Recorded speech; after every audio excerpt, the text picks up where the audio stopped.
الحمد لله نحمده ونستعينه ونستغفره ونؤمن به ونتوكل عليه ونعوذ بالله من شرور أنفسنا ومن سيئات أعمالنا من يهده الله فلا مضل له ومن يضلله فلا هادي له ونشهد أن لا إله إلا الله وحده لا شريك له ونشهد أن سيدنا ونبينا ومولانا محمدا عبده ورسوله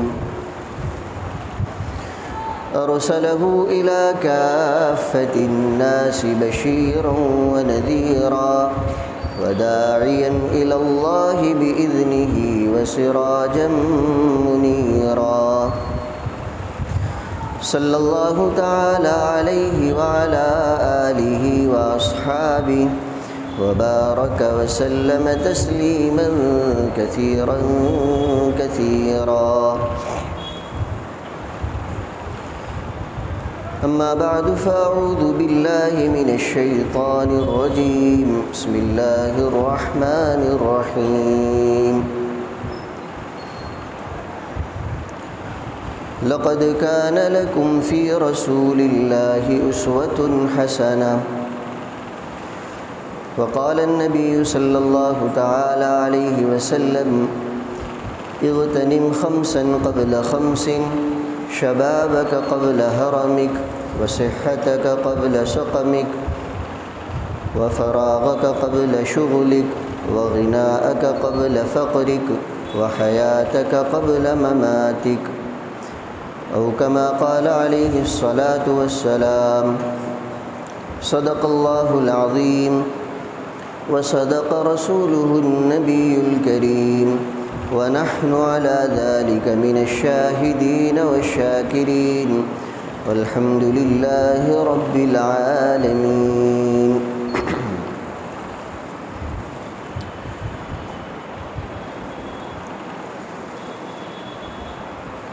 آپ سب نوجوان یہاں اس کیمپ میں حاضر ہوئے اللہ کی توفیق سے، اس کے فضل سے، لیکن یہاں آنا اس بات کی دلیل ضرور ہے کہ آپ اچھا بننا چاہتے ہیں، ایک اچھا انسان، ایک اچھا مسلمان، ایک اچھا نوجوان، یہ بننے کا جذبہ ہوگا آپ کا، آپ کے گھر والوں کا، تبھی یہاں آنا ہوا ہے۔ اللہ تعالیٰ اس آنے کو قبول فرمائے۔ اور کل سے یہاں جو پروگرام ہوئے، بہت سی چیزیں آپ کے سامنے آئی، اعمال کے فضائل بھی سنے ہوں گے، مسائل سیکھنے کا بھی موقع ملا ہوگا، اور بھی بزرگوں کی باتیں، نصیحتیں سننے کا موقع ملا ہے۔ اللہ تعالیٰ اس کو دلوں میں جما دے، اس پر عمل کرنے کی توفیق عطا فرمائے۔ اور ساتھ ساتھ آپ حضرات کو چاہیے کہ کیمپ قائم کرنے والوں کو، اس کا نظام بنانے والوں کو آپ ضرور دعاؤں میں یاد رکھیں، اس لیے کہ یہ حضرات آپ کی فکر کر رہے ہیں کہ ان نوجوانوں کی دنیا سنور جائے، ان کی آخرت سنور جائے۔ آج دنیا میں غلط محنت کرنے والے تو بہت سارے ہیں، لوگوں کو بگاڑنے کے لیے کوششیں بہت ہو رہی ہیں، اور کافی حد تک وہ لوگ کامیاب بھی ہو گئے، موبائل ایجاد کر کے، انٹرنیٹ قائم کر کے، طرح طرح کی گیمیں نکال کر کہ کس طرح لوگوں کی صلاحیتیں، خاص کر نوجوانوں کی صلاحیتیں ضائع اور برباد ہوں۔ تو اس کے بالمقابل اچھائی کی محنت، اچھا بنانے کی محنت، تو ایسے محنت کرنے والے بھی قابل تعریف ہے، ایسا نظام قائم کرنے والے بھی قابل تعریف ہے۔ اللہ تعالیٰ ان نظام قائم کرنے والوں کو بھی قبول فرمائے اور آپ لوگوں کے آنے کو بھی قبول فرمائے۔ حاضرین جو نظر آ رہے ہیں، تقریباً نوجوانی کی شروعات ہو گئی ہے یا ان قریب ہونے والی ہے۔ کچھ بچے تو چھوٹے ہیں، باقی اکثر تو نوجوان معلوم ہوتے ہیں یا اس کے قریبی زمانے تک پہنچ چکے ہیں۔ یہ جو آپ کا زمانہ ہے ابھی نوجوانی والا، ٹین ایجرز جس کو کہتے ہیں، 13 سے جو شروع ہوئے ہیں، 19 تک جائیں گے۔ یہ زندگی کے موڑ کا بڑا اہم موقع ہوتا ہے. آدمی کی زندگی اسی عمر کے زمانے میں موڑ لیتی ہے، اچھائی کی طرف بھی برائی کی طرف بھی. جیسے انسانی زندگی کا خلاصہ نکالے تو 3 جز بنتے اس کے، ہر انسان کی زندگی کے.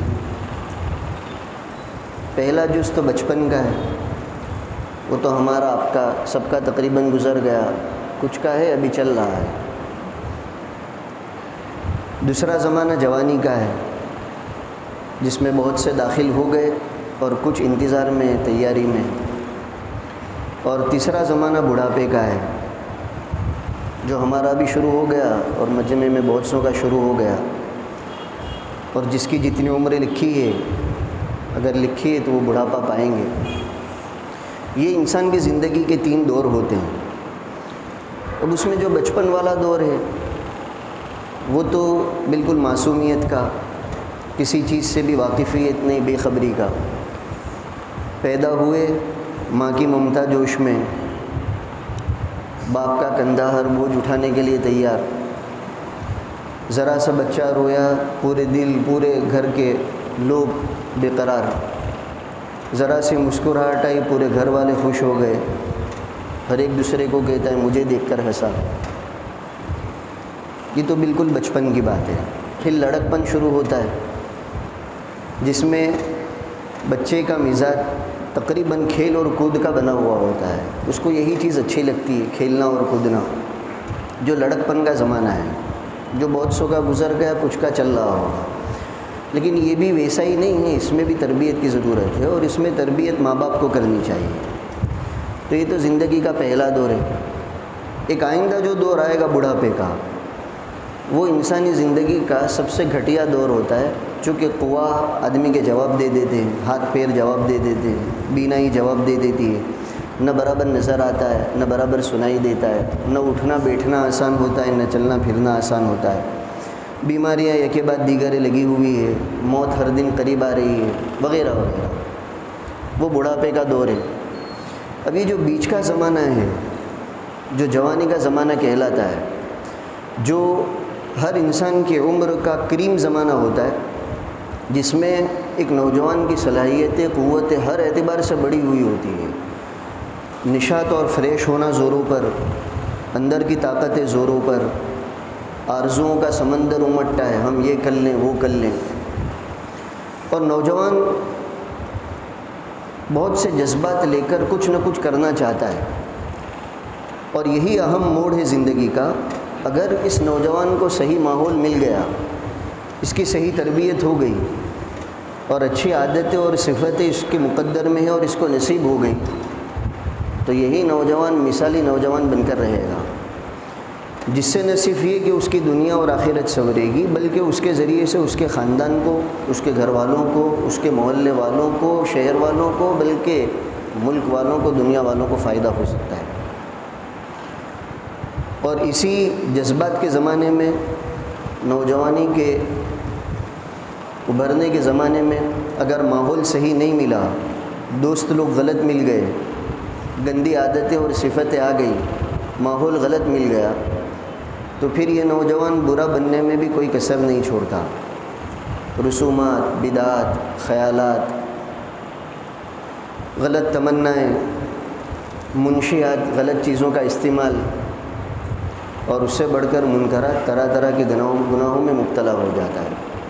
تو اس لیے یہ احباب ہر سال ویکیشن کے زمانے میں فکر کرتے ہیں، اور اس میں ایسے بچوں کو جمع کرنے کی کوشش کی جاتی ہے جو بھی جوانی میں داخل ہوئے ہیں یا ہونے والے ہیں، کہ ان کے کانوں میں صحیح باتیں پہنچائی جائے، بزرگوں کے ذریعے سے اچھے کلمات ان تک پہنچائے جائے، دین کی باتیں پہنچائی جائے، اچھے اعمال کی ترغیب دلائی جائے، اچھی دوستی اور اچھے تعلقات قائم کرنے کی طرف ان کو رغبت دلائی جائے، اور برائی سے بچانے کے سلسلے میں محنت کی جائے. غالباً آپ کے سامنے بھی دونوں دنوں میں اسی طرح کے پروگرام ہوئے ہیں. ابھی تو آخری نشست ہے، کل سے آپ لوگ لگے ہوئے ہیں، رات کو بھی بیدار ہوئے، جلدی اٹھ گئے، ذکر بھی کیا، دعائیں بھی کی، درود شریف کا بھی بہت کثرت سے اہتمام کیا. تو ویسے بھی دستور ہے، جب دکان اٹھنے والی ہوتی ہے تو لوگوں کی توجہ کم ہو جاتی ہے، اس لیے کہ اچھا سامان تو بک گیا ہے، اب تو بس دکان بند کرنی ہے، تو اب کیمپ کو بھی بندی کرنا ہے اور توجہ ہٹی ہوئی بھی ہے، انعامات بھی مل گئے، اس لیے کچھ باتیں وہ ذکر کرتا ہوں۔ اللہ تعالیٰ آپ سب کے لیے، میرے لیے بھی خیر کا ذریعہ بنائے، چونکہ ہمیں اچھا بننا ہے اور ایسا اچھا بننا ہے کہ ہم اللہ تعالیٰ کے یہاں بھی اچھے ہو جائے، اس کے رسول کے یہاں بھی اچھے ہو جائے، اور ہماری اچھائی سے صرف نہیں ہے کہ ہم تک اس کا فائدہ رہے، بلکہ لوگ بھی ہم کو دیکھ کر اچھے بنیں۔ اللہ آپ کو ایسا اچھا نوجوان بنائے۔ ایسا اچھا نوجوان بننے کے لیے کچھ چیزیں آپ کو اپنانی ہیں، وہی مختصراً بتاتا ہوں۔ نمبر 1، سنتوں کے اتباع کا خیال رکھنا ہے کہ ہمیں نبی کریم صلی اللہ علیہ وسلم کی سنتوں کی پیروی کرنی ہے۔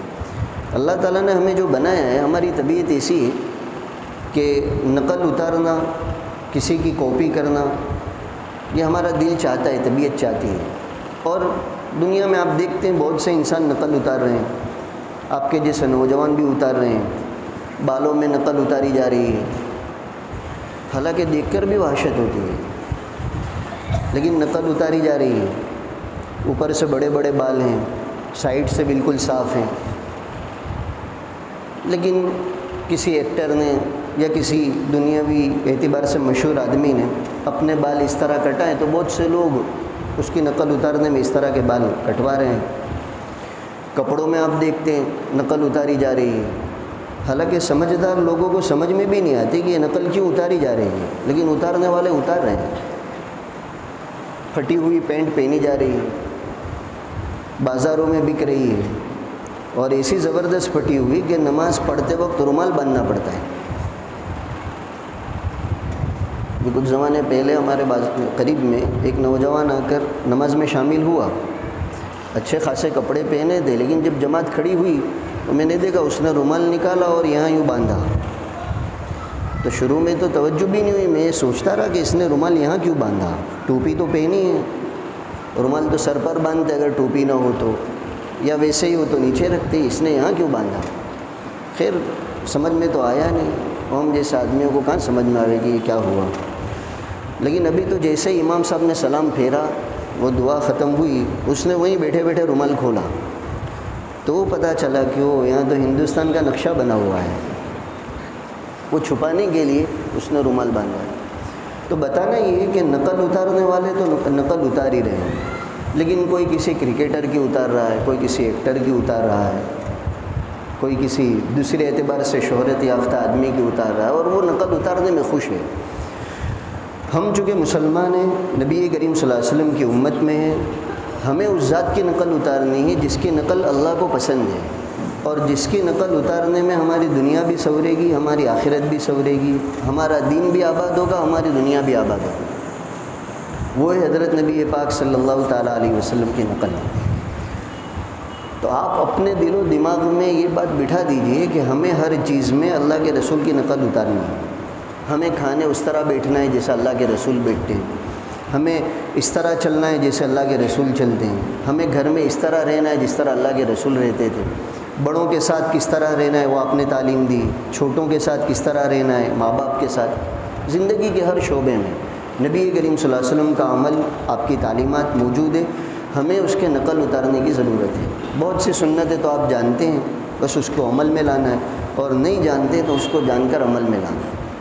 یہ اتنی زبردست پونجی ہے سنتوں کے اتباع کی کہ جس خوش نصیب کو نصیب ہو گئی وہ سمجھیے کہ مالا مال ہو گیا، اس کی دنیا بھی سنور جائے گی، آخرت بھی ضرور سنورے گی۔ نبی کریم صلی اللہ علیہ وسلم کا فرمان ہے کہ من احب سنتی فقد احبنی ومن احبنی کان معی فی الجنہ۔ حضور کی نقل اتارنا اور آپ کی سنتوں کو اپنانا کتنی قیمتی چیز ہے، آپ اس کا اندازہ اس سے لگائیے۔ آپ فرما دیں جو میرے طریقے سے محبت کرے گا اس نے مجھ سے محبت کی، اور جس نے مجھ سے محبت کی وہ کل کو جنت میں میرے ساتھ ہوگا، میرے قریب ہوگا۔ اب جنت میں جانے کا تو ہر مسلمان کو ہی شوق ہے اور ہونا بھی چاہیے، اور اللہ کے رسول کا قرب نصیب ہو اس کا بھی شوق ہونا چاہیے۔ نبی کریم صلی اللہ علیہ وسلم نے اس کا علاج اور اس کا طریقہ بتایا کہ ہماری سنتوں سے محبت کرو، اس پر عمل کرو، اس کے نتیجے میں ہم سے محبت ہوگی، اور ہم سے محبت کے نتیجے میں جنت میں ہمارا قرب ملے گا۔ تو حضور کی نقل اتارنا، حضور کی سنتوں کو عمل میں لانا، یہ اتنی اونچی چیز ہے۔ فائدے کتنے ہیں؟ نبی کریم صلی اللہ علیہ وسلم فرماتے جو آدمی سنتوں کا اہتمام کرے گا، پابندی کرے گا، اللہ تعالیٰ اس کو سب سے پہلا فائدہ تو یہ دیں گے کہ اس کے رزق میں، اس کی روزی میں برکت اور وسعت آ جائے گی۔ اب آپ دیکھیے دنیا میں نظر آئے گا آپ کو بھی، کتنے لوگ آج روزے کے معاملے میں مارا ماری میں ہیں، پریشانی میں ہیں، الجھنوں میں ہیں۔ سنتوں کا پابند آدمی ملے گا تو اس کو بھی اس کے مقدر ہی کا، اللہ تعالیٰ نے جس کے لیے جتنا رزق مقدر میں رکھا ہے اتنا ہی ملنے والا ہے، نہ کم ہوگا نہ زیادہ ہوگا۔ لیکن سنتوں کی پابندی کے نتیجے میں پہلا فائدہ یہ ہوگا، اللہ اس کی روزی میں برکت اور وسعت دے دیں گے۔ تو اس کی ضرورت آپ کو بھی پیش آنے والی ہے۔ ابھی تو ہم نوجوانی میں ہیں، ہمارے تمام اخراجات ہمارے بڑے اٹھا رہے ہیں، لیکن ابھی کچھ ہی زمانے بعد وہ وقت آئے گا کہ آپ کو دوسروں کے اخراجات اٹھانے پڑیں گے۔ شادی کرنے کا شوق ہے، بیوی کو لاؤ گے، پھر دعائیں ہوتی، امت میں اضافہ بھی ہوتا ہے، اور جتنا آدمی آگے بڑھتا ہے اتنے اخراجات بھی بڑھتے، اور اخراجات بڑھتے تو آدمی کی فکریں بھی بڑھتی ہے۔ تو سنتوں کا آپ برابر اہتمام کیجئے، آپ کی مقدر کی روزی اللہ تعالیٰ آسان کر دے گا اور اس میں برکت بھی دے گا۔ یہ سب باتیں نبی کریم صلی اللہ علیہ وسلم نے فرمائی ہے۔ جس طرح آپ کی رسالت برحق ہے، آپ کا ایک ایک فرمان بھی برحق ہے، اس میں کوئی شک شبے کی گنجائش نہیں ہے۔ تو روزی میں برکت کا فائدہ نبی کریم صلی اللہ علیہ وسلم کی سنتوں کی پیروی کرنے کے طفیل ملے گا۔ نمبر 2، الصلبۃ فی الدین، دین میں استقامت نصیب ہوگی۔ چونکہ ہمارے موضوع کے ساتھ استقامت کو بھی وہ چھوٹا سا لکھ کر جوڑا ہے کہ ہم جو اچھے اعمال سیکھتے ہیں، آپ نے یہاں سیکھے بھی، درود شریف کتنے بچوں نے پڑھا، نمازوں کا اہتمام کیا تکبیر تحریمہ کے ساتھ، بلکہ ابھی دیکھا شروع کی سب صفیں آپ سے ہی بھری ہوئی ہیں۔ مرکز پر جو پابندی سے آنے والے ان کو بھی پیچھے جگہ ملی ہوگی، کیونکہ آپ نے جگہ بھر لی آگے کی۔ تو صف اولیٰ کا اہتمام کیا، 5 وقتہ نمازوں کو پابندی سے پڑھا، رات کو تہجد میں بھی اٹھ گئے، دعائیں بھی مانگی، یا دعا مانگنے والوں کی دعاؤں پر آمین کہا، چاہے نیند آ رہی ہو لیکن بہرحال ہاتھ اٹھائے تھے، تسبیحات پڑھی، کتنے گناہوں سے بچے۔ گویا 2 دن آپ کو ایک اچھا ماحول یہاں ملا، اور بہت سو کا ایسا مزاج اور ایسا خیال بھی بنا ہوگا کہ اب ہمیں اس طرح زندگی گزارنی ہے اچھی طرح، ایسا خیال آیا نا؟ آیا۔ لیکن ہوتا یہ ہے کہ بہت سی مرتبہ ہم اپنے خیال پر باقی نہیں رہ پاتے، جو جذبہ ہمارا بنتا ہے وہ باقی نہیں رہتا، باہر جاتے، پھر تھوڑے دنوں میں، تھوڑے وقت کے بعد وہی رفتار بے ڈنگی جو پہلے تھی وہی لوٹ آتی ہے۔ تو جماؤ کیسے پیدا ہو؟ تو اس کے لیے جو اسباب ہیں استقامت کے، کہ جو اچھائی ہم نے حاصل کی ہم اس اچھائی کو باقی رکھ سکے، جس کو استقامت سے تعبیر کیا جاتا ہے، ان اسباب میں سے ایک سبب نبی کریم صلی اللہ علیہ وسلم کے اس ارشاد سے معلوم ہوا، سنتوں کی پیروی کرنی ہے۔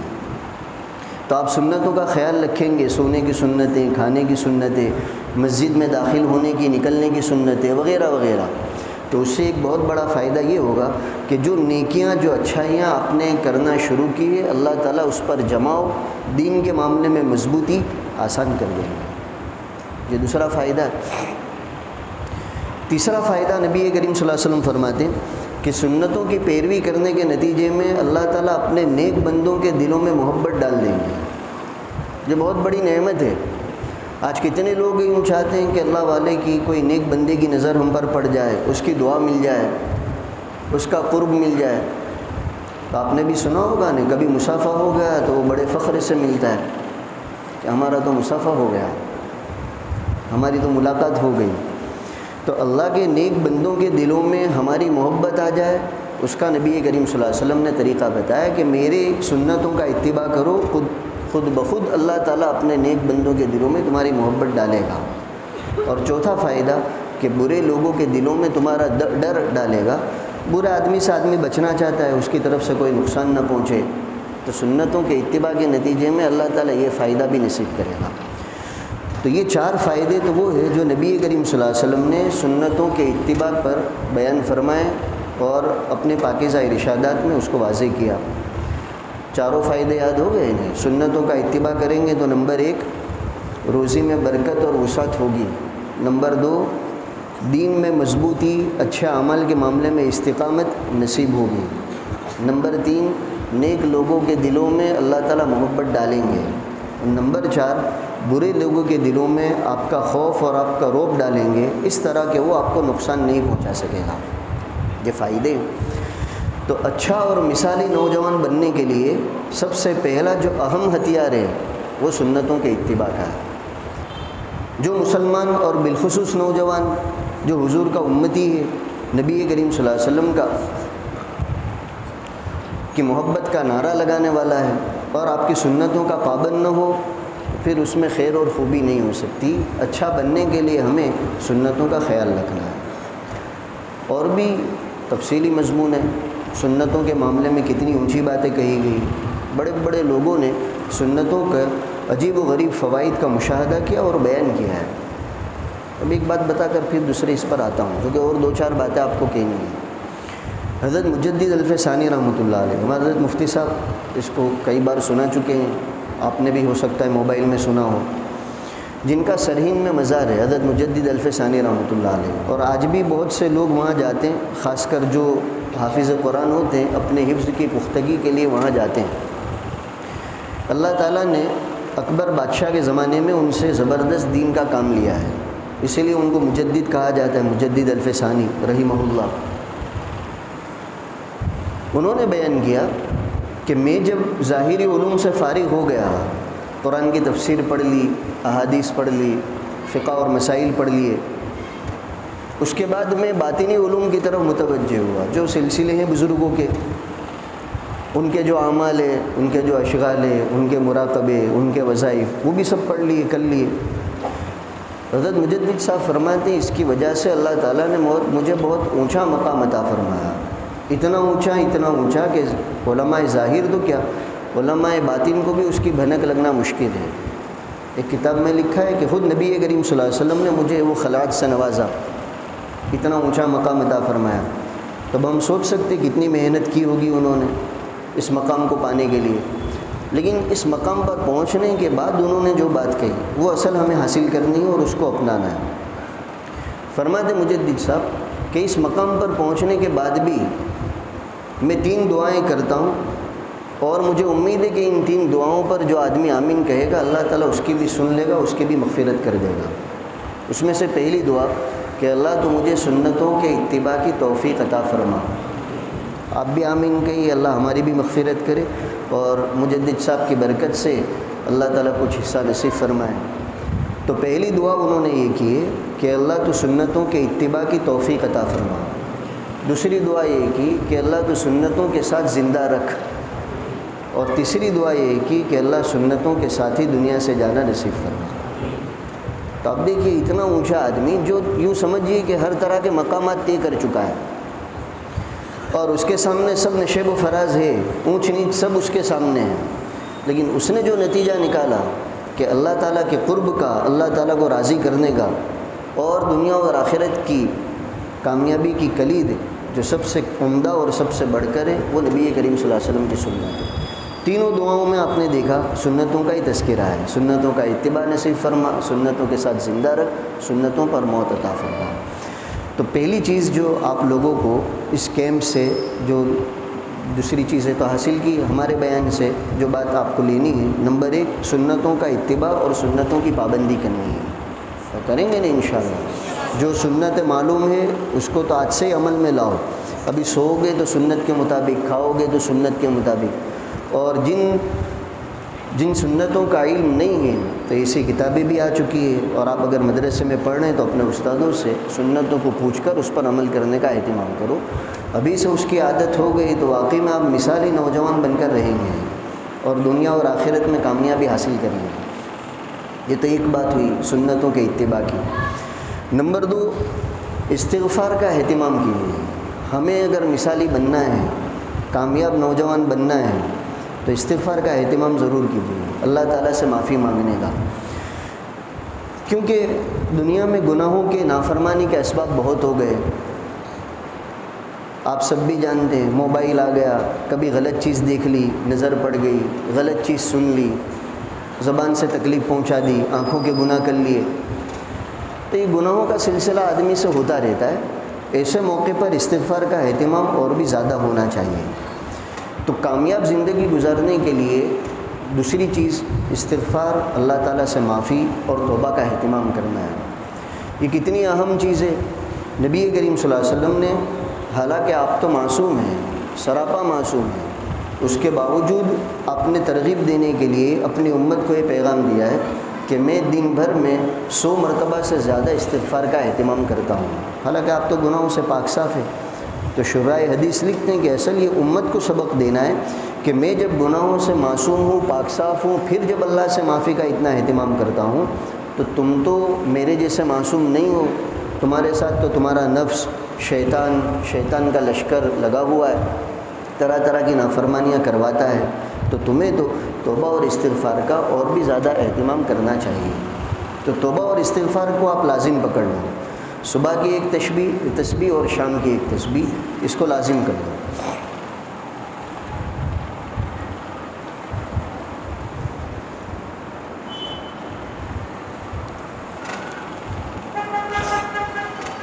اور معافی مانگنے والا ویسے بھی اللہ تعالیٰ کو بہت پسند ہے۔ جو بندہ معافی مانگتا ہے اللہ سے، توبہ اور استغفار کرتا ہے، اللہ تعالیٰ کو بہت پسند ہے۔ حدیث میں آتا ہے، آج حضرت مفتی صاحب کے شمائل میں وہ حدیث آئی تھی کہ حضرت علی رضی اللہ تعالیٰ عنہ، انہوں نے اپنی سواری منگوائی، سواری منگوا کر اس کے رکاب میں اپنا بایاں پیر رکھا اور بسم اللہ پڑھی، پھر دوسرا پیر ادھر پھلانگ کر دوسری رکاب میں رکھا، اور جب سواری پر اچھی طرح بیٹھ گئے تو 3 مرتبہ الحمدللہ پڑھا۔ اس کے بعد سواری کی دعا پڑھی، سبحان الذی سخر لنا الی آخری۔ اس کے بعد یہ دعا پڑھی جو ہم نماز میں پڑھتے ہیں، سبحانک اللہم و بحمدک، سبحانک انی ظلمت نفسی ظلما کثیرا فلا یغفر الذنوب الا انت فاغفر لی مغفرۃ من عندک وارحمنی انک انت الغفور الرحیم۔ یہ دعا پڑھنے کے بعد حضرت علی رضی اللہ تعالیٰ عنہ مسکرائے، تو جو ساتھ میں تھے انہوں نے کہا حضرت یہ ابھی مسکرانے کی وجہ کیا؟ کہا میں نے یہ جو کچھ کیا اسی طرح کیا جیسا میں نے نبی کریم صلی اللہ علیہ وسلم کو کرتے دیکھا تھا، کیونکہ صحابہ تو پوری پیروی کرتے تھے۔ کہا ایک مرتبہ میں حضور کے ساتھ تھا، حضور نے بھی اسی طرح کیا، سواری منگوائی، رکاب پر پیر رکھا تو بسم اللہ پڑھا، جب سوار ہو گئے تو 3 مرتبہ الحمدللہ پڑھا، دعا پڑھی، پھر سبحانک انی ظلمت نفسی، ابھی جو دعا بتائی وہ پڑھی، اور اس کے بعد نبی کریم صلی اللہ علیہ وسلم بھی مسکرائے تھے۔ حضرت علی کہتے ہیں میں نے نبی کریم صلی اللہ علیہ وسلم سے وہی سوال کیا جو بھی تم نے مجھ سے کیا، کیونکہ بظاہر مسکرانے کی کوئی وجہ نہیں تھی۔ تو حضور جب مسکرائے تو حضرت علی نے پوچھا تھا کہ اللہ کے رسول ابھی مسکرانے کی کیا وجہ ہے، ابھی کیوں مسکرائے آپ؟ تو اس پر نبی کریم صلی اللہ علیہ وسلم نے جواب دیا کہ علی، جب کوئی بندہ اللہ تعالیٰ سے معافی مانگتا ہے، توبہ اور استغفار کرتا ہے، تو اللہ تعالیٰ اس بندے سے بہت خوش ہوتا ہے اور فرشتوں سے کہتا ہے کہ یہ بندہ وہ ہے جو یوں سمجھ رہا ہے کہ میرے سوا اس کو کوئی معاف کرنے والا نہیں ہے۔ یہ پیغام جب نبی کریم صلی اللہ علیہ وسلم کو وحی کے ذریعے سے بتایا گیا کہ بندے کی معافی پر اور استغفار پر اللہ تعالیٰ خوش ہوتے ہیں، اس پر نبی کریم صلی اللہ علیہ وسلم مسکرائے تھے۔ تو حضرت علی رضی اللہ تعالیٰ عنہ تو نبی کریم صلی اللہ علیہ وسلم کی نقل میں مسکرائے، تو یہ بھی ایک سنت ہے، کبھی ادا کر لیں گے۔ اب آپ کے پاس تو سواری رکاب والی نہیں ہوگی، 2 ویل اور 4 ویل والی ہوگی، تو داخل ہوتے وقت بسم اللہ، سیٹ پر برابر جم جائے تو الحمدللہ 3 مرتبہ، پھر سفر کی جو دعائے سواری کی وہ سبحانک انی ظلمت نفسی، اور پھر کوئی نہ بھی ہو تب بھی اکیلے مسکرا لینا سنت کی نیت سے۔ اور اگر کوئی ہو ساتھ والا پوچھے تو یہی جواب دینا جو حضرت علی نے اپنے ساتھی کو دیا تھا۔ تو بتانا تو یہ کہ بندہ جب توبہ کرتا ہے، استغفار کرتا ہے، اللہ تعالیٰ اس سے بہت خوش ہوتے ہیں۔ نبی کریم صلی اللہ علیہ وسلم کے اس ارشاد سے معلوم ہوا۔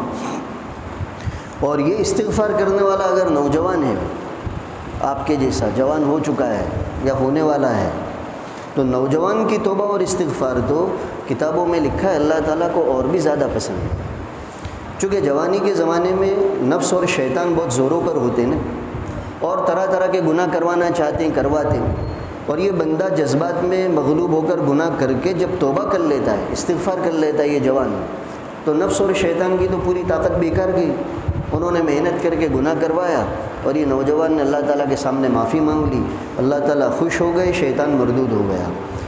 تو دوسری چیز جو ہمیں اچھا بنانے والی ہے، جس صفت کا ہمیں اہتمام کرنا ہے، وہ ہے استغفار کا اہتمام۔ صبح شام جب بھی موقع ملے، اور بالخصوص رات کو سونے سے پہلے معمول بنا لینا چاہیے استغفار کا، چونکہ دن بھر میں صبح اٹھنے سے لے کر رات کو سونے تک پتہ نہیں ہم نے کیا کیا کیا، آنکھوں نے کیا کیا دیکھا، زبان کیا کیا بولی، دیگر اعضاء نے کیا کیا غلطیاں کی، خیال بھی نہیں رہا ہوگا۔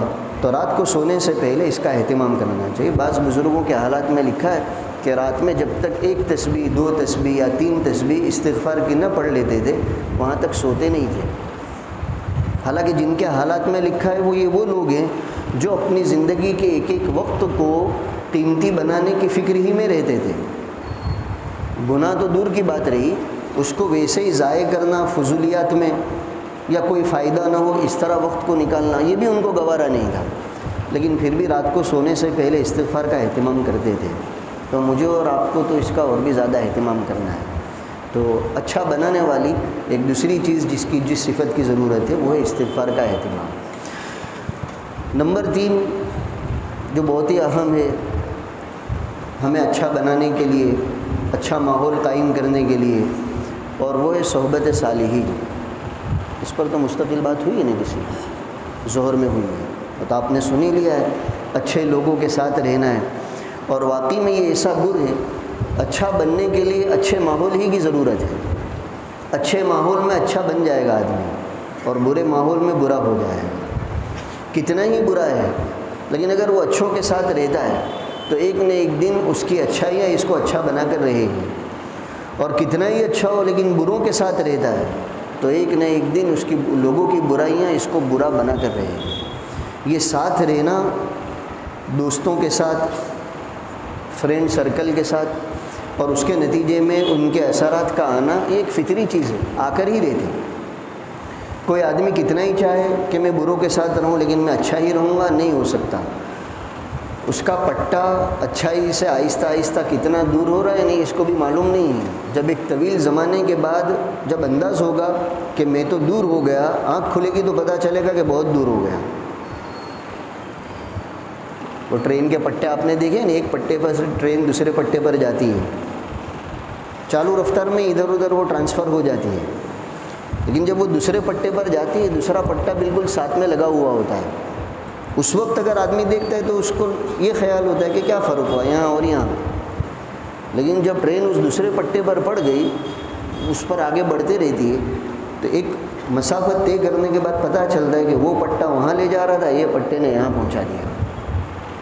بس یہی حال ہے کہ آدمی اگر برے ماحول میں رہتا ہے، برے دوستوں کے ساتھ رہتا ہے، تو 1-2 دن میں، مختصر مدت میں پتہ نہیں چلے گا کہ آپ کتنے برے ہو گئے ہیں، اللہ نہ کرے۔ ایک زمانہ جب گزر جائے گا، جب تھوڑا ہوش آئے گا، تھوڑا خیال آئے گا، تو معاملہ کافی دور نکل چکا ہوگا۔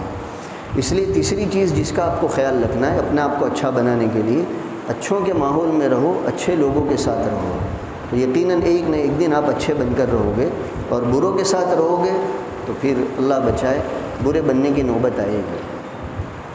صالحین کی صحبت بہت زبردست اثر رکھتی ہے، آدمی کو کہاں سے کہاں پہنچا دیتی ہے۔ دارالعلوم دیوبند کے جو محتمین گزرے قاری طیب صاحب رحمۃ اللہ علیہ، جن کے خطبات عجیب و غریب مشہور بھی ہے، اللہ تعالیٰ نے بڑی تاثیر بھی رکھی تھی آپ کے خطبات میں، تو قاری صاحب اس کی مثال دیا کرتے تھے اچھی صحبت اور بری صحبت کی، کہ ساتھ رہنے میں اللہ تعالیٰ نے وہ تاثیر رکھی ہے کہ بے جان چیز بھی ساتھ کا اثر لیتی ہے جس کے ساتھ ہوتی ہے اس کا۔ اس کی مثال دیتے تھے جیسے کپڑے کے بکس میں، کیا کہتے ہیں سفید اس کو، کافور، وہ جو سفید ٹکیاں رکھی جاتی ہے خوشبودار، اپنے یہاں بھی مکانوں میں ہوتی ہے، تو کپڑوں کے بکس میں جو وہ سفید ٹکیا خوشبودار رکھی جاتی ہے، اگر تھوڑے دن رکھی گئی تو اس ٹکیا کی خوشبو ان کپڑوں میں آ کر رہے گی، حالانکہ وہ کپڑوں میں خوشبو نہیں ہے، یہ خوشبو اس ٹکیا کی آئی چونکہ ساتھ رہے۔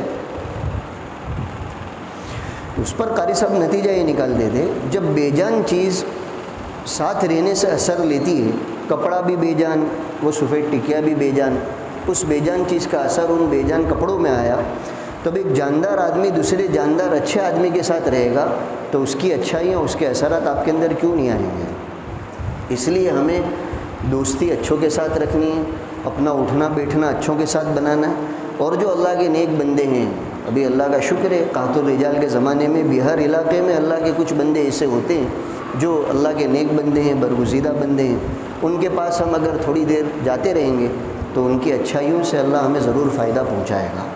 تو تیسری چیز جو ہمیں جس کا اہتمام کرنا ہے، جس کو اختیار کرنا ہے، وہ یہ ہے کہ اچھوں کی صحبت کو اختیار کریں، دوست اچھے بنائیں۔ نبی کریم صلی اللہ علیہ وسلم کا ارشاد یہاں تک حدیث کی کتابوں میں آتا ہے، الدین المرء علی دین خلیلہ فلینظر من یخاللہ او کما قال، کہ آدمی اپنے دوست کے دین پر ہوتا ہے، دوست کے طریقے پر ہوتا ہے، اس کو چاہیے کہ دیکھ لے کس کے ساتھ وہ دوستی کر رہا ہے۔ اور یہ لازمی بات ہے، آپ کا جو فرینڈ سرکل ہوگا، ان کے جو اثرات ہیں، ان کے جو جذبات ہیں، ان کے جو خیالات ہیں، وہ آپ میں آ کر رہیں گے۔ اگر وہ غلط سوچنے والے ہیں، گناہوں کی پلاننگ کرنے والے ہیں، ان کے ساتھ رہنے سے آپ کی سوچ ایسی بنے گی۔ اور اگر وہ اچھے لوگ ہیں، اچھی فکر کرتے ہیں، دین کی فکر کرتے ہیں، ایمان کی فکر کرتے ہیں، لوگوں کو فائدہ پہنچانے کی فکر کرتے ہیں، اگر ان کے ساتھ رہو گے آپ کے بھی ایسے اچھے جذبات بنیں گے، ایسے اچھے خیالات بنیں گے۔ باقی تفصیلات تو آپ نے سنی ہے۔ بہرحال تو تیسری چیز جو اچھا بنانے کے لیے، اپنے آپ کو اچھا بنانے کے لیے ضروری ہے، وہ یہ کہ ہم اپنے ماحول کو، اپنے اٹھنے بیٹھنے کو اچھے لوگوں کے ساتھ رکھیں۔ استقامت کا یہ بھی دوسرا اہم ترین ذریعہ ہے، جسے سنتوں کے اتباع کے نتیجے میں استقامت آئے گی، اچھے ماحول اور اچھے سرکل کے نتیجے میں بھی اچھے عمل پر جمنا اور استقامت نصیب ہوگا۔ اور چوتھی بات، آخری بات، جو صفات تو بہت ساری ہے لیکن اب یہ چوتھی بات جس کو آپ کو اپنانا ہے اور اپنے آپ کو اس کے لیے اچھا بنانا ہے، ماں باپ کی قدر کرنی ہے۔ کیونکہ آج کا نوجوان اس معاملے میں بھی بہت پیچھے ہو گیا، ماں باپ کی ناقدری کے معاملے میں۔ حالانکہ ماں باپ وہ نعمت ہے کہ اللہ تعالیٰ کے بعد اور نبی کریم صلی اللہ علیہ وسلم کے احسانات کے بعد اللہ نے اپنے جن بندوں کا دوسرے بندے پر سب سے زیادہ حق رکھا ہے وہ اس کے ماں باپ ہیں، اس لیے کہ دنیا میں آنے کا ظاہری ذریعہ اس کے ماں باپ ہی بنے۔ حقیقت میں تو اللہ نے پیدا کیا، لیکن ظاہری ذریعہ میں ہوں، آپ ہوں، دنیا میں ہر آنے والے بچے کا اس کے ماں باپ ہے۔ اس لیے اللہ تعالیٰ نے کئی جگہ پر جہاں اپنی عبادت کا حکم دیا ہے، وہاں ماں باپ کے ساتھ اچھا سلوک کرنے کا بھی حکم دیا ہے۔ اب آج جو ہم جس ماحول سے گزر رہے ہیں اس میں ماں باپ کی جیسی عزت، جیسی اطاعت، جیسی خدمت ہونی چاہیے بہت سے نہیں کرتے۔ ہمیں اپنے آپ کو ہی دیکھنا ہے کہ میں ان میں کس میں آتا ہوں، میں اپنے ماں باپ کا کتنا کہنا مانتا ہوں، ان کی کتنی اطاعت کرتا ہوں، ان کی کتنی خدمت کرتا ہوں، ان کو کتنا خوش کرتا ہوں۔ تو آپ کو اگر اپنے آپ کو اچھا بنانا ہے، مثالی نوجوان بنانا ہے، تو جیسے سنتوں کا اتباع کرنا چاہیے، توبہ اور استغفار کا اہتمام کرنا چاہیے، اپنے ماحول اور اپنے دوستوں کو اچھا اختیار کرنا چاہیے، وہیں ماں باپ کی بھی عزت، آبرو، خدمت، اطاعت، اس کی بھی فکر کرنی چاہیے۔ ماں باپ کا دل دکھانے والا نوجوان کامیاب نہیں ہو سکتا، نہ دنیا میں نہ آخرت میں۔ نبی کریم صلی اللہ علیہ وسلم کے ارشادات اس معاملے میں بڑے اہم ہیں۔ ایک موقع پر نبی کریم صلی اللہ علیہ وسلم نے فرمایا، جس باری تعالیٰ کا ارشاد نقل کیا حدیث قدسی، کہ جس شخص نے اپنے ماں باپ کو ناراض کیا ہے، ان کا دل دکھایا ہے، باری تعالیٰ فرماتے ہیں میں نے طے کر لیا ہے اس کو جنت میں جانے نہیں دوں گا۔ حدیث میں ہے، مستدرک حاکم میں امام حاکم نے یہ روایت نقل کی۔ اب آج بہت سے مسلمان نوجوان بھی اپنے جوانی کے جذبات میں جہاں بہت ساری غلطیاں کرتے، یہ غلطی بھی عام ہو گئی، ماں باپ کا دل دکھانا، اور اس میں بھی بالخصوص ماں کے معاملے میں تو حد سے زیادہ ہی کوتاہی ہوتی ہے۔ کتنے لوگ وہ ماں کو تو خاطر میں بھی نہیں لاتے، اماں کہتے ہیں کہتے رہیں، سنی انسنی بڑی آسانی سے ہو جاتی ہے۔ حالانکہ ماں کا حق خدمت کے معاملے میں باپ سے بھی زیادہ ہے۔ علماء نے احادیث کی روشنی میں جو نتیجہ نکالا ہے وہ یہی نکالا ہے کہ خدمت اور حسن سلوک میں ماں کا حق باپ سے زیادہ، اور عظمت اور اطاعت میں باپ کا حق ماں سے زیادہ۔ اگر کسی بات میں ٹکراؤ ہو، باپ نے ایک حکم دیا، ماں نے ایک حکم دیا، تو آپ کو وہ کرنا ہے جو باپ نے کہا۔ اور جہاں خدمت کی بات آئے گی تو اس میں ماں کا درجہ باپ سے بڑا ہوا ہے۔ ایک صحابی نے جب نبی کریم صلی اللہ علیہ وسلم سے پوچھا تھا کہ اللہ کے رسول، میرے حسن خلق کی سب سے زیادہ حقدار کون، یعنی بندوں میں سے کون ہے جس کے ساتھ میں حسن خلق سے پیش آؤں، سب سے زیادہ حق کس کا ہے؟ نبی کریم صلی اللہ علیہ وسلم نے فرمایا تیری ماں کا۔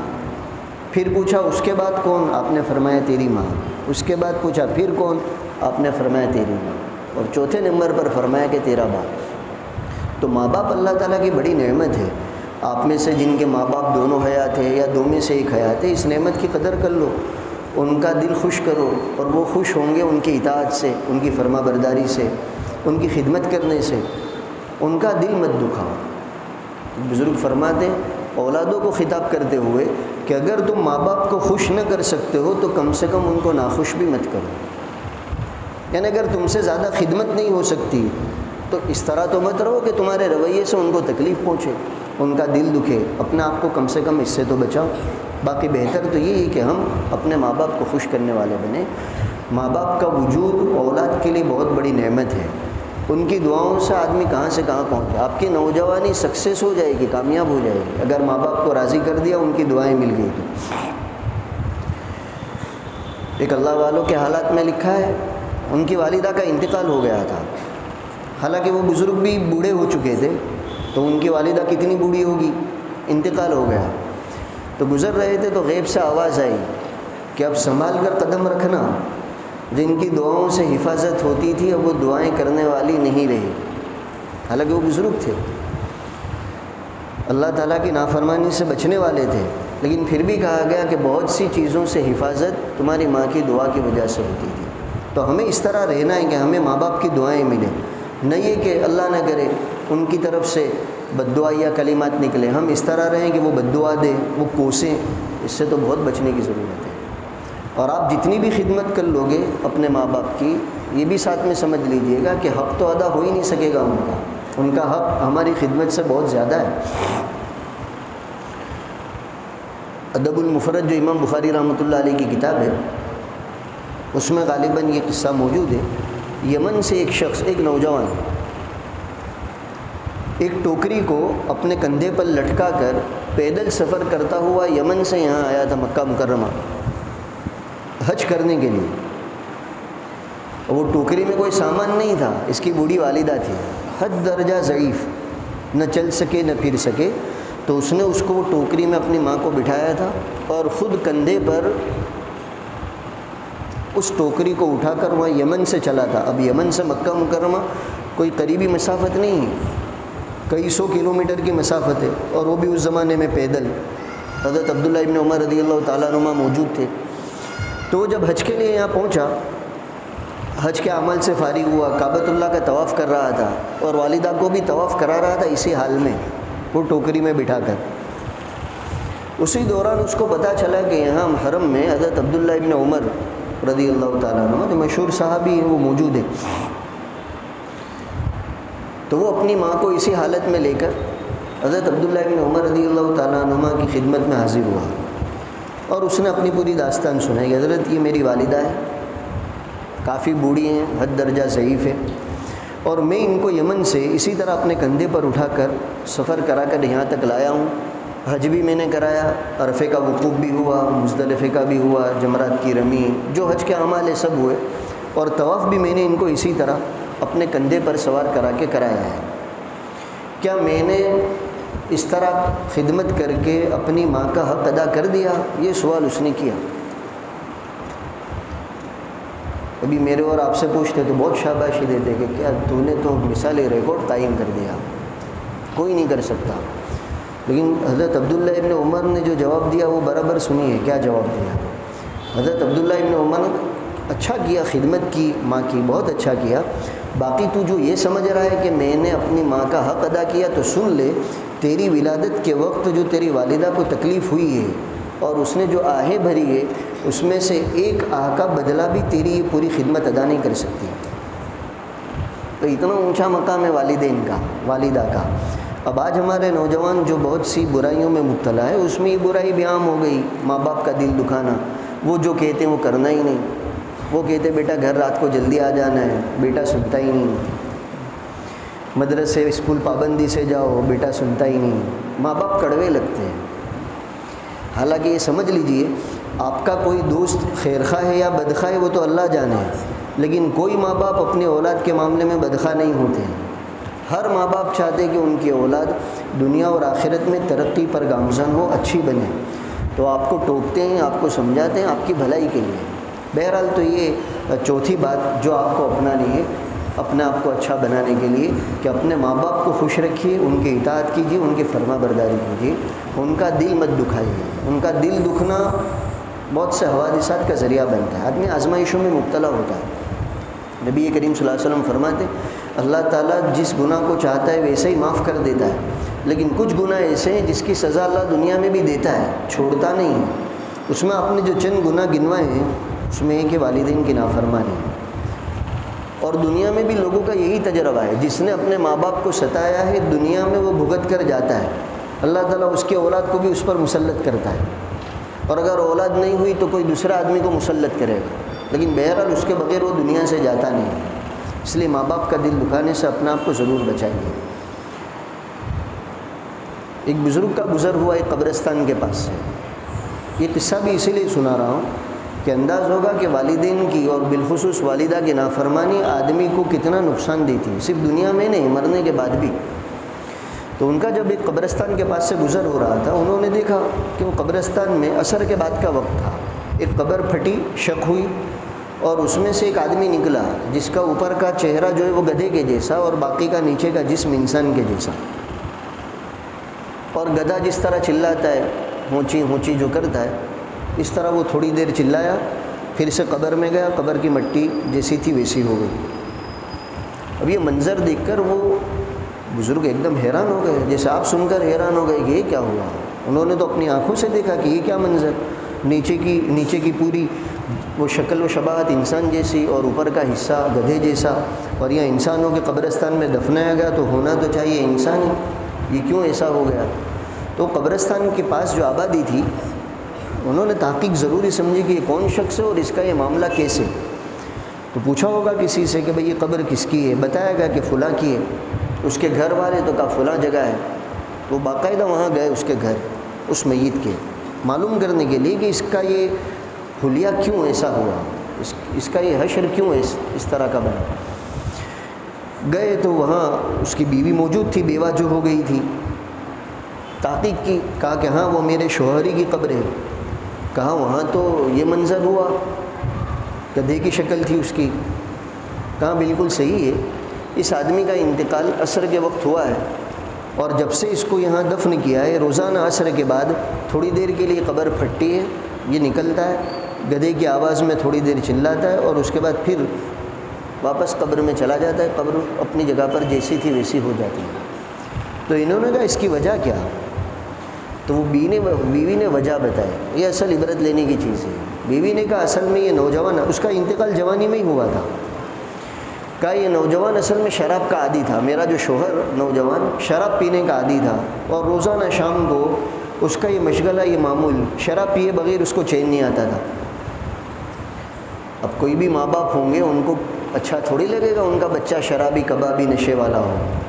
اب آج کل پھر یہ ماحول ہوتا جا رہا ہے، اللہ آپ سب کی ہم سب کی بچوں کی حفاظت فرمائے، نشے والی چیزیں عام ہوتی جا رہی ہے، نوجوان بگڑتے جا رہے ہیں، اور واقعی میں جس گھر کا نوجوان اس میں مبتلا ہو گیا صرف وہی اپنے آپ کو نہیں اجاڑ رہا ہے، اس کی وجہ سے اس کے ماں باپ، اس کے گھر والے سب پریشان ہو رہے ہیں۔ کوئی بھی ماں باپ ہوں گے جب بچے کو اس طرح کی بری لت ہوگی تو وہ پریشان ہونے ہی والے ہیں۔ تو کہا یہ میرا جو شوہر تھا نوجوان یہ شراب کا عادی تھا، اور روزانہ شام کو شراب پیے بغیر اس کو چین نہیں آتا تھا، شام ہوئی نہیں کہ شراب اس نے پینا شروع کیا۔ کہا اس کی بوڑھی ماں ہے، وہ حیات تھی، وہ اپنے بیٹے کو دیکھ کر روزانہ سمجھاتی تھی کہ بیٹا شراب چھوڑ دے، بیٹا شراب چھوڑ دے۔ کوئی دن ایسا نہیں جاتا تھا کہ وہ ماں اپنے بیٹے کو سمجھاتی نہ ہو، لیکن وہ تو جوانی کے نشے میں، شراب تو پیتا ہی تھا، ساتھ میں جوانی کا نشہ، تو جوانی کے نشے میں ماں کی بات کو تو کیا سنتا تھا، بلکہ اس طرح بدتمیزی کے ساتھ جواب دیتا تھا، کیا روزانہ گدھے کی طرح اونچی اونچی کرتی رہتی ہے، مجھے آئندہ مت ٹوکا کر۔ یہ وہ اپنی ماں کو پلٹ کر یہ جواب دیتا تھا، لیکن ماں بجائے مایوس ہونے کے ہر تھوڑے دن کے بعد اس کو پھر سمجھاتی، پھر روکنا چاہتی، لیکن وہ اسی طرح جواب دیتا تھا کہ مجھے گدھے کی طرح اونچی اونچی مت کیا کرو، چھوڑ دو۔